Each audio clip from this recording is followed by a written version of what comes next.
할렐루야. 아유, 식사 오늘도 고기로서 든든히 배를 채우시고 또 이 시간 어떻게 하면 좋을까, 어떻게 하면 들키지 않고 좋을 수 있을까 고민하시는 여러분, 우리 교회는 들키지 않고 좋을 수 있는 방법은 한 방법도 없습니다. 한 20년, 30년 되시면은 눈 뜨고 주무시는 놀라운 내공이 생기기도 한다지만 그것조차 캐치할 수 있는 저에게는 또 능력이 있기 때문에, 자, 우리 말씀 가운데 열심히 아멘 하실 수 있기를 부탁드리겠습니다. 네, 이렇게 아멘은 두 가지 의미가 있다 했어요. 하나는 우리 진짜로 법칙은 하나님의 말씀을 내가 믿고 또 의지하며 그 말씀 대로 믿습니다 라고 하는 것이 아멘이요. 또 두 번째는 목사님 저 졸지 않고 있습니다 라고 제게 확인해 주는 것이 아멘이라고 말씀드렸으니 한 번도 빠짐없이 우리 하나님 말씀 가운데 은혜가 충만할 줄 믿습니다. 아멘. 자, 우리 곧 성탄절입니다. 다음 주가 성탄절입니다. 성탄절을 맞이하게 되면 이제 조금 무감각해질 때도 되었을까요?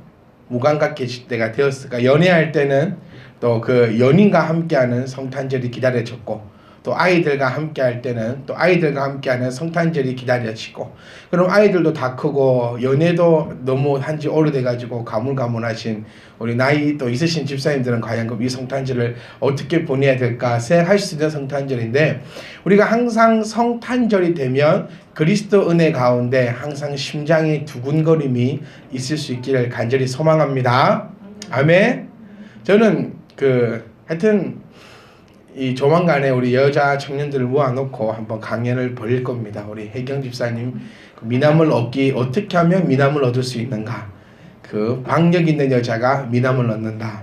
제가 한번 제목도 정해봤어요. 박력 있는 여자가 미남을 얻는다. 용기 있는 자가 미인을 얻는 시대가 아니라 이제는 박력 있는 여자가 미남을 얻는 시대이기 때문에 우리 박영인 집사님 강사를 모셔놓고 우리 교회를 보니까 전부 이 자칫하면 좀 있으면 노처녀 됩니다. 이 한 방에 훅 가요. 보니까 내년에 우리 아라쌤이 27. 예, 보세요. 벌써 막 이럽니다. 그 다음 26, 25, 막 저렇게 23, 뭐 이런 식으로 24, 23 이렇게 쭉쭉 가면서 이 자칫하다가는 조금 있으면 우리 교회가 이 노처녀로 가득한 교회가 될 수도 있기 때문에, 우리 그 첫사랑을 결혼으로 성공시킨, 우리 첫 연애를 결혼으로 꼬리시킨 우리 박영인 집사님을 모셔놓고, 아주 농담이 아니라 우리 여자 청년들 기대하세요. 어떻게 박력 있게 해야 미남을 얻을 수 있는가, 그리고 첫사랑에 한 방에 성공할 수 있는가, 이런 것들을 우리 한번 강연도, 이 연말에 그런 강의 좀 있어야 돼요. 교회는 연말에 1월달이 되고 하면 눈도 오고 막 상상을 해보세요. 눈이 하늘에서 폭폭 내리는데 저녁에 교회에 모여서 여기에 어떻게 하면 미남을 얻을 수 있는가, 박력이 미남을 얻는다 강사 박예경 막 탁 지어놓고 앉아서 눈 또렷또렷하게 적어가면서 듣고 있다 생각해보세요. 이거 가볍게 얘기지 마시고 진짜로 한번 말을 해서, 우리 아라청님 졸지 않아 이런 얘기를 할 때면 나도 달필해야 될 건데, 나도 아직 첫사랑을 이루지 못했는데, 여러 가지 생각들이 가는데, 하여튼 그런 행복과 기쁨과 즐거움이 가득 넘치는 우리 연말 또 새해가 될 수 있기를 주의 이름으로 축복합니다. 자, 오늘 우리가 함께 보고자 하는 인물은 동방 박사입니다. 우리가 성탄절 하면은 다들 아마 생각이 나실 겁니다. 그리고 아마 내년이나 내후년에는 우리 유치부 아이들이, 우리 참비 키즈 아이들이 조그마한 연극도 한번 하면 좋지 않을까라는 생각도 한번 가져봐요. 그런 것처럼 우리 성탄절 하면 꼭 떠오르는 것이, 첫 번째가 아기 예수님. 예수님을 빼놓을 수는 없고요. 두 번째가 떠오르는 것이 마리아와 요셉. 구약에 나오는 그 요셉이 아닙니다. 네, 그 요셉이 또 졸지에 또 예수님 아빠가 되었다가 또 창세기에 요셉이 나오고 막 그러던데, 그 요셉과 이 요셉은 완전 다른 요셉. 그 다음에 또 우리가 떠오르는 것이 헤롯 대왕. 그렇죠. 헤롯이 떠오르고, 그다음에 목자들이 떠오르고, 구유가 떠오르고. 예수님이 누워있던 구유가 말 구유입니까? 나귀 구유입니까?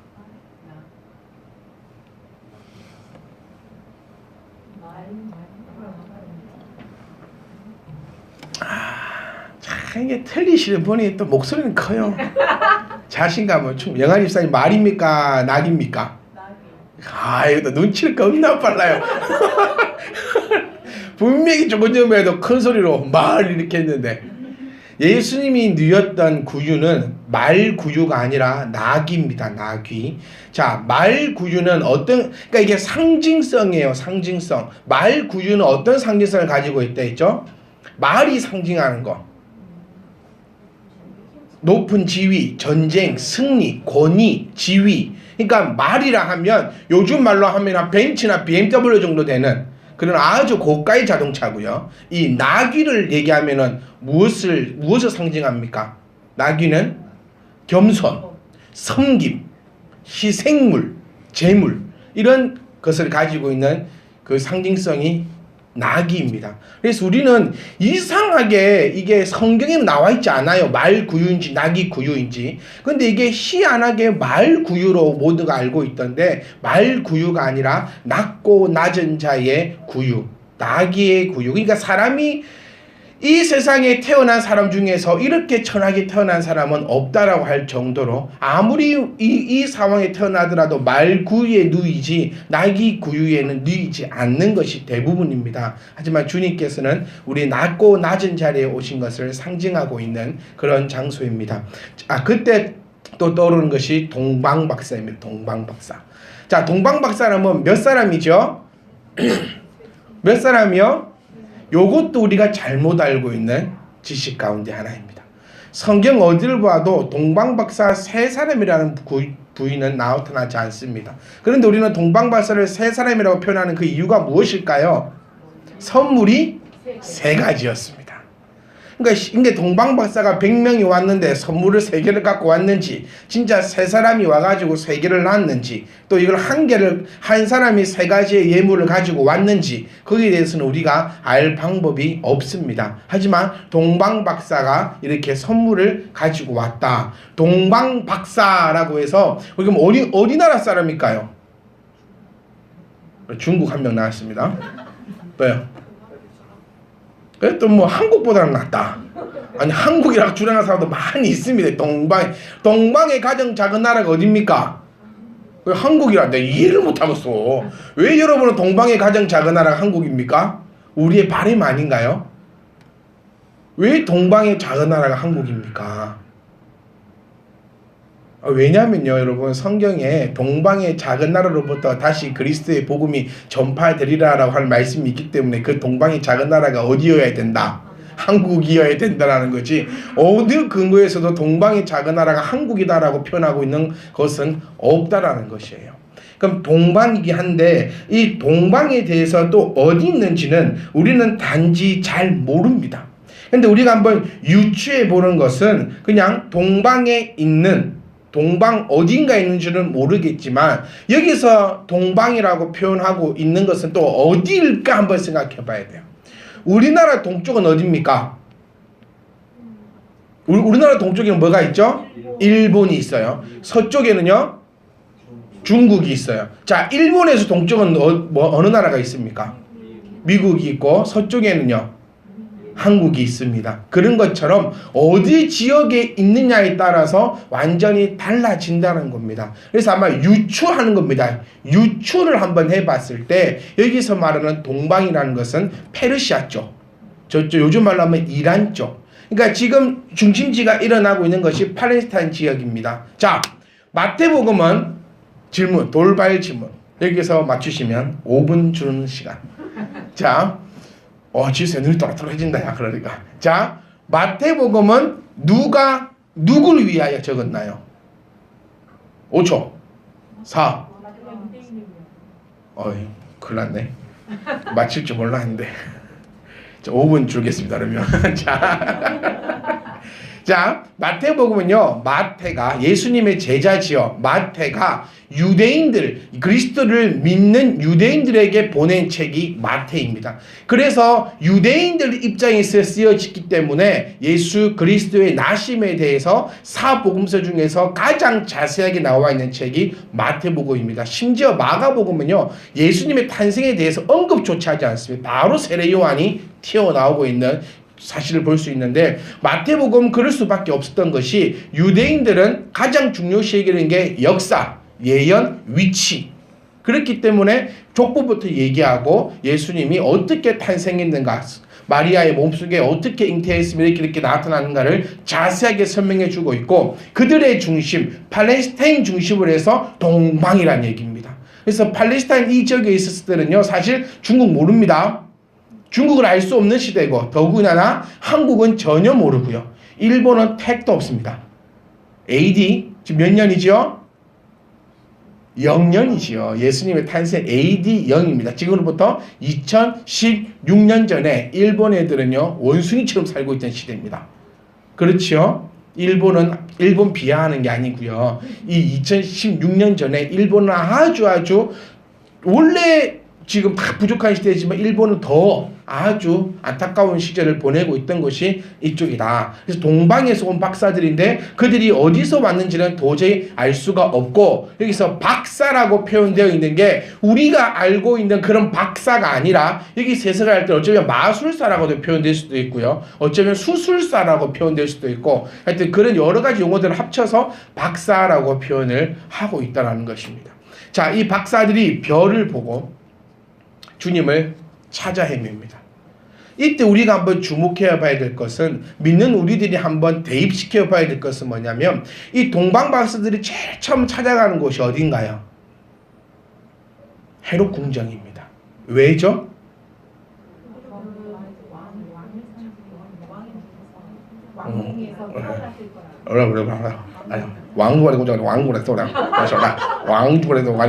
왕이 불렀다죠. 이렇게 들려요. 저는 중국처럼 맞습니다. 말씀하신 것처럼 동방 박사가 헤롯 궁정에 찾아간 이유는 별이 왕의 별이었고 왕이 태어날 것은 당연히 왕궁이었다고 생각했기 때문입니다. 자, 우리들 모습 또한 이런 실수를 범할 때도 있다는 겁니다.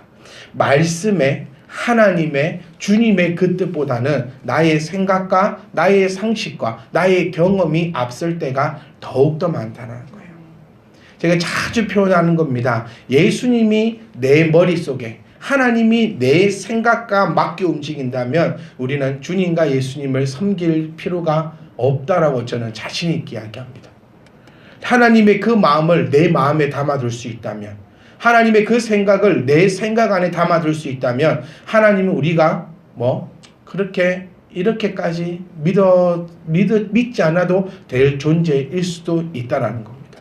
여러분들이 왜 저를 믿지 않아야 됩니까? 저의 생각은 여러분 생각 속에 담아둘 수 있습니다. 여러분이 배고플 때 저도 배고픕니다. 그렇죠? 여러분이 배 아플 때 저도 배 아픕니다.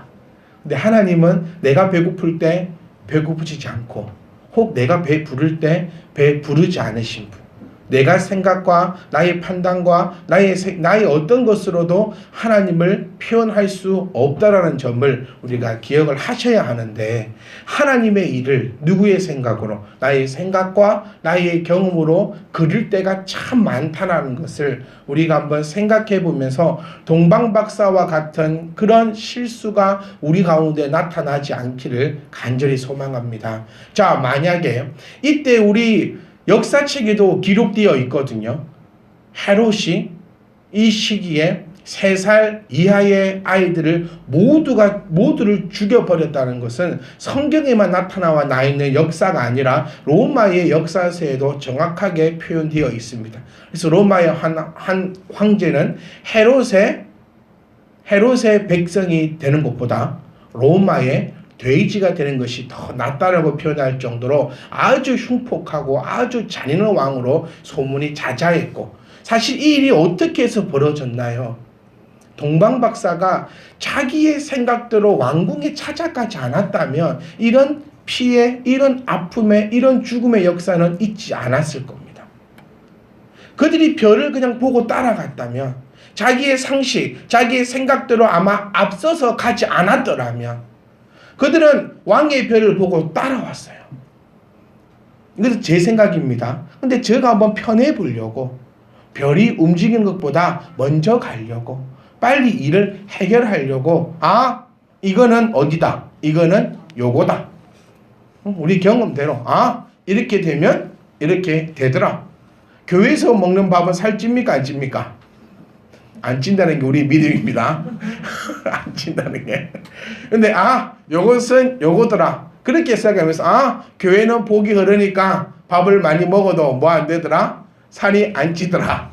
요런 생각을 가지고 많이 먹다가는 이게 참 생각지도 못한 사건들이 일어나는 것처럼 별을 보고 갔으면 좀 지겨워도 내 생각과 좀 맞지 않더라도 좀 고생되더라도 끝까지 그 별을 보고 따라갔었어야 되는데 그 별이 예루살렘으로 들어가는 걸 보고 아마 동방박사들은 예측해서 빨리 일 끝내려고 왕궁으로 찾아갔던 것이 아닌가.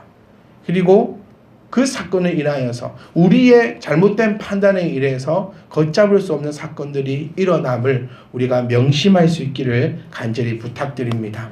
그리고 이 동방박사가 표현되고 있는 것은 이방인입니다. 여기서부터 지금 마태는 무엇을 얘기하고 있나요? 하나님의 구원의 사역은 유대인들에게만 있는 것이 아니라 전 세계적인 너희가 말하고 있는 모든 이방인들에게도 하나님의 구원이 함께 하고 있음을 마태는 분명히 이야기해 주고 있다는 겁니다. 다시 얘기해 보면 동방박사는 예수님을 모르는 자들입니다. 하나님을 알지 못하는 자들입니다. 이 사람들도 하나님 앞에 나올 때에 황금과 유황과 몰약을 가지고 나온다는 것입니다. 자, 이 시대의 황금은요, 무엇과도 바꿀 수 없는 귀한 보물입니다. 이 시대의 유황은요, 돈으로도 살 수 없는 아주 귀하고 복된 것입니다. 이 시대의 몰약은요, 정말 귀하고도 또 소중한 것이 바로 이 몰약입니다. 그런데 이들은 자기가 섬길 왕이 아님에도 불구하고 자기는 잘 모르는데도 불구하고 그들을 이끄셨던 것은 성령님을 우리는 믿고 있습니다. 왜냐하면 황금이 예언하는 바가 뭐라 했죠? 황금의 상징은 왕. 그렇죠. 그러니까 예수님에게 있어서 세 가지를 이미 나타내고 있습니다. 첫 번째는 왕 같은 존재. 두 번째는요, 유황은 뭐죠? 손 부끄러워. 자, 첫 번째가 뭡니까? 황금은 왕을 나타내고 있고, 두 번째 유향은 하나님께 드리는 겁니다. 유향이 뭡니까? 하나님 앞에 드리는 향입니다. 향. 첫 번째는 왕을 상징하고, 두 번째는 하나님께 올려드리는 제사들을 드렸던 거고, 세 번째 몰약은요, 예수님의 죽으심을 나타내는, 몰약은 죽은 자의 시신을 닦던 것이 바로 몰약입니다. 이 세 가지의 예물을 동방박사들은 아주 귀하고도 귀하게 가지고 나왔다는 것입니다. 저는 이번 제목을 성탄절을 준비하라 라고 표현합니다. 그렇게 한번 정해봤습니다. 우리는 일주일 동안 성탄을 준비할 수 있기를 간절히 소망드립니다. 단순히 헌금을 준비하라는 의미가 아니라 이 동방박사들이 황금을 준비했을 때 그 마음이 어땠을까? 한 번쯤 우리가 생각해보자. 이 동방박사들이 유황을 준비했을 때 그 마음가짐은 어땠을까요? 이 동방박사들이 몰약을 준비하고 또 그것을 들고 올 때의 그 정성은 과연 어떠했을까요? 요즘처럼 차가 있는 것도 아니고 어디로 가야 할지도 모르고 기껏해야 낙타 한 마리 타고 올 것인데 그 낙타에 메어서 가지고 올 때 이 아름다운 예물들을 얼마나 정성스럽게 이들은 준비하여 가져왔겠냐는 겁니다. 저 여러분께 꼭 부탁드리는 것은 분명히 우리 다음 주 여러분 오실 때 성탄 예물을 가지고 오실 겁니다. 근데 그 성탄 예물이 여러분의 어떠한 자랑도 되지 않기를 간절히 부탁드립니다. 여러분이 준비할 때에 그 마음으로 준비할 수 있기를 간절히 소망합니다. 우리 꼭 친구 돌잔치 갈 때 마음에도 없는데 한 5만 원 10만 원 넣어가지고 갖다 주고 본전치기 한다고 온 식구들 대동해서 가서 뷔페 드시는 그런 마음가짐이 아니라, 네, 다 그래 보셨구나. 네, 친구 돌잔치 갈 때 5만 원 넣고 4명 가면 손해입니다. 그 집 큰일 납니다. 뷔페 5만 원 정도는 혼자 가야 이게 어느 정도 되는, 하여튼 그런 마음으로 하나님을 거지처럼 만들지 말고 하나님을 거지로 만들지 말고 단 100원을 내가 준비하더라도 그것에 황금과 유황과 몰약의 마음을 담으셔서 하나님 앞에 동방박사보다 더하고 아름다운 것들을 드릴 수 있는 저와 여러분 되시기를 주님의 이름으로 부탁드립니다. 그런데 이 동방박사의 가장 안타까운 점이 뭔가요? 동방박사의 가장 안타까운 점, 맞아요. 다시 돌아갑니다. 동방박사는요, 동방에서 별을 연구했습니다. 요즘처럼 북극성, 오리온성 그것을 공부한 사람들이 아니라 이 사람들은 메시아를 기다린 사람들입니다. 그러니까 별을 공부했다라고 얘기하는 것은 별자리가 아니라 메시아가 올 것을 고대했던 사람들이에요. 그래서 혹자는 이렇게도 설명합니다. 디아스포라로 흩어졌던 유대인들을 통하여서 그들의 구약 성경을 배웠던 자라라고 표현하기도 합니다. 그래서 구약에 뭐라고 표현됩니까? 말라기서에 보시면 장차 오실 메시아에 대해서 예언하며 끝이 납니다. 그러니 그 예언서를 믿고 이 동방박사들은 별을 연구하면서 메시아 오기만을 기다렸는데 때마침 메시아 별이 반짝였고 그 별을 따라 쫓아올 때에 그들이 미리 준비했던 황금과 유황과 몰약입니다. 여러분, 이 놀랍지 않습니까? 요즘도요, 내일 황금 사오라면 요즘 사오실 분 아마 있으실까요? 황금 내일까지 10돈 준비하세요 라고 하면 황금 구하기 힘듭니다. 가가지고 돌반지 이런 거나 구할 수 있지. 그리고 내일까지 당장 유황 구해오세요. 안 됩니다. 이들은 미리 메시아가 나타날 것을 기대하며 소망하며 예물들을 준비해놨다라는 거예요. 그래서 저는 저희 아이들에게 그렇게 가르칩니다. 항상 집에서 저금통을 마련해 놓고 하라고, 준비하라고. 그래서 저희 청년들에도 그렇게 가르칩니다. 용돈을 받으면 그 용돈에서 미리 떼어놔라. 그리고 그 떼어놓은 것을 가지고 하나님께 예물 드리는 날이 크리스마스요, 추수감사절이요, 이런 특수한 절기가 되어야 한다. 갑자기 지갑에서 꺼내갖고 이렇게 하는 게 아니라 동방박사는 미리 준비했다는 사실을 우리가 기억을 해야 합니다. 그렇게 해가지고 힘들게 왔는데, 그리고 주님께 경배 드리면서 당신은 왕이, 이 고백입니다. 황금을 드리면서 뭐라고 고백할까요? 당신은 왕이십니다. 유향을 드리면서 뭐라고 고백하죠? 당신은 하나님의 아들이십니다. 그리고 몰약을 드리면서 뭐라고 고백할까요? 당신은 우리의 구세주이십니다 라고 실컷 폼 좋게 딱 해놓고 다음날 뭐 하더라?